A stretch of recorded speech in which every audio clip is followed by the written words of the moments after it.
Bienvenue dans la dernière partie de notre série Nano Banana.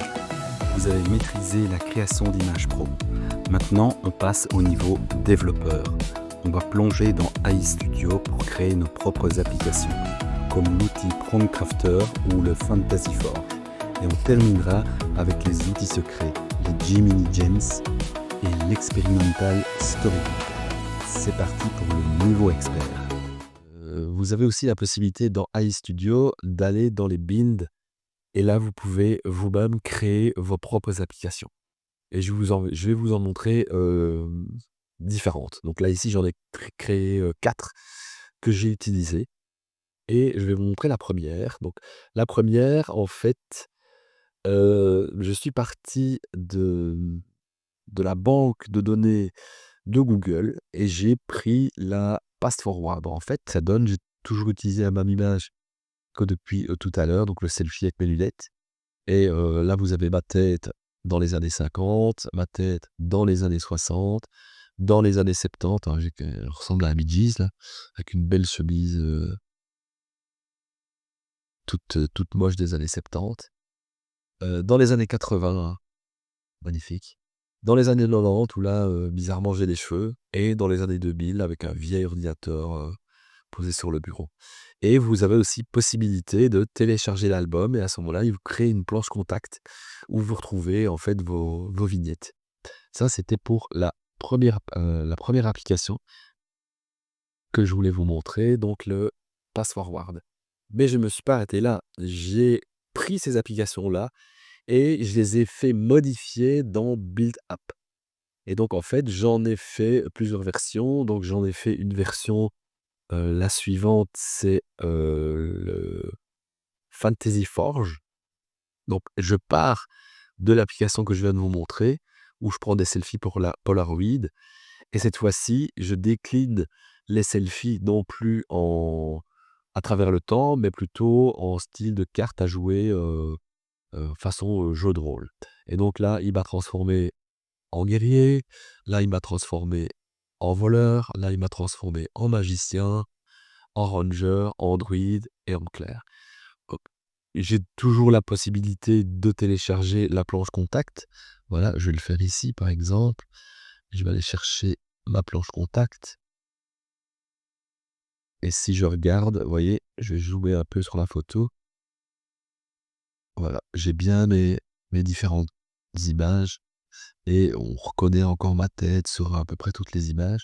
Donc voilà le genre d'application que vous pouvez mettre en place avec AI Studio et le modèle Nano Banana. Avant-dernière application. Là, c'est une application que j'ai faite de toutes pièces avec le prompt de Ludo. En fait, Ludo avait proposé, je pense, ici, une petite application. Voilà, créer une app Picturebee. J'ai réutilisé son prompt et j'ai relancé la même demande. Bon, j'ai dû itérer plusieurs fois parce que ça ne fonctionnait pas bien.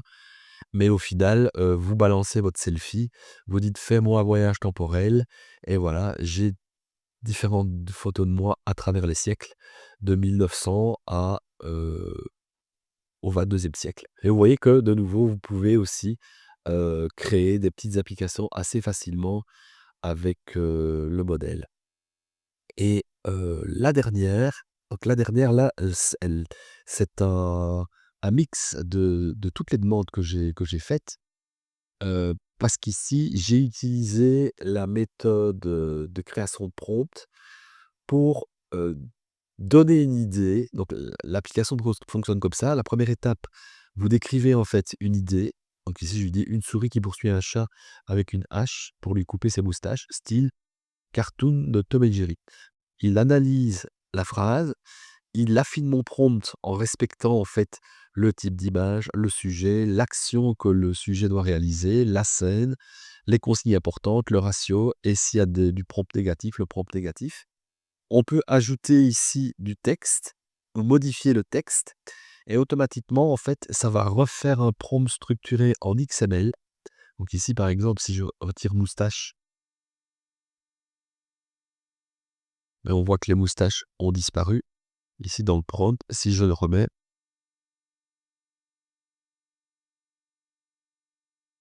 moustache.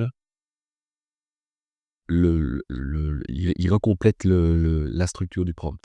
Moi, ce que j'ai fait, puisque j'avais demandé un modèle Tex Avery, c'est que je me suis arrêté là la première fois en lui demandant un décor dessin animé Tex Avery, heu Tom et Jerry, pour qu'il crée dans Gemini une première image. Cette première image-là, donc le prompt au départ, une fois qu'il est créé, je le fais traduire en anglais, parce qu'il est plus efficace en anglais. Je récupère ce prompt, je le donne dans, Gemini.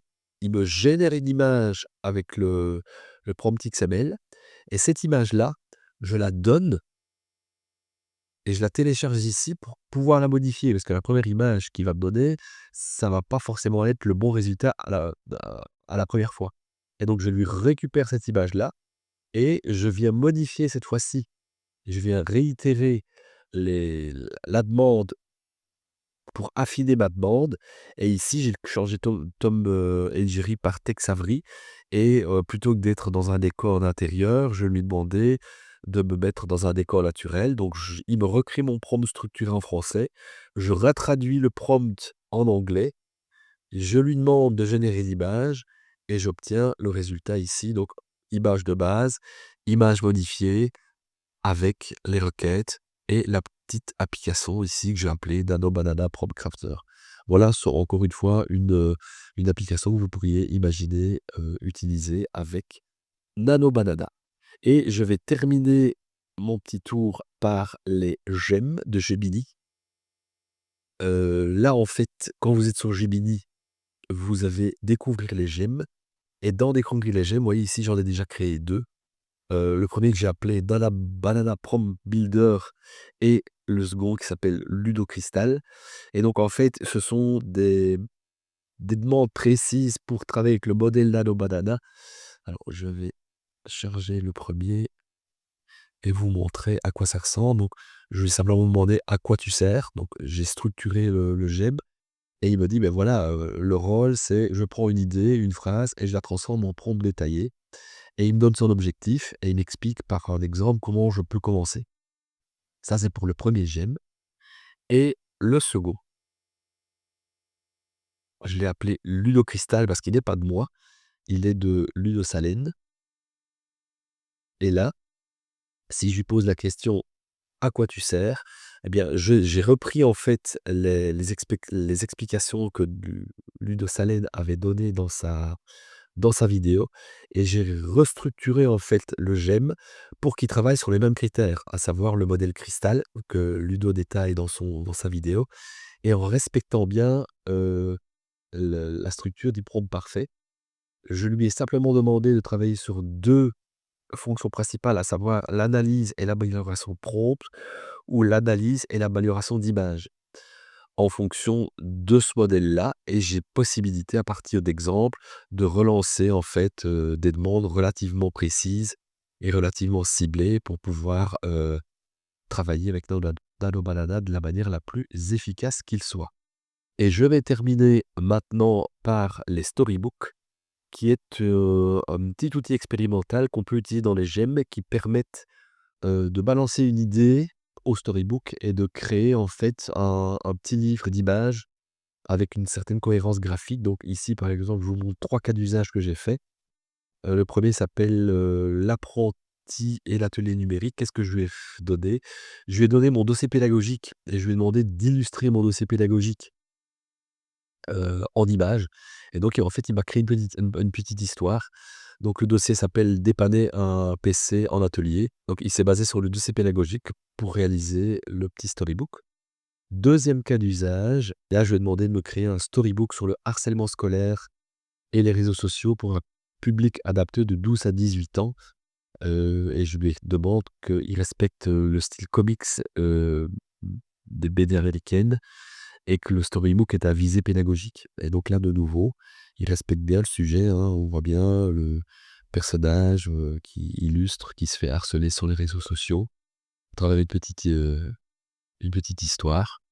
L'avantage avec le storybook, c'est que vous avez la possibilité aussi, je pense, de l'imprimer, mais aussi de l'écouter façon, audio comme pour les podcasts de Notebook LM.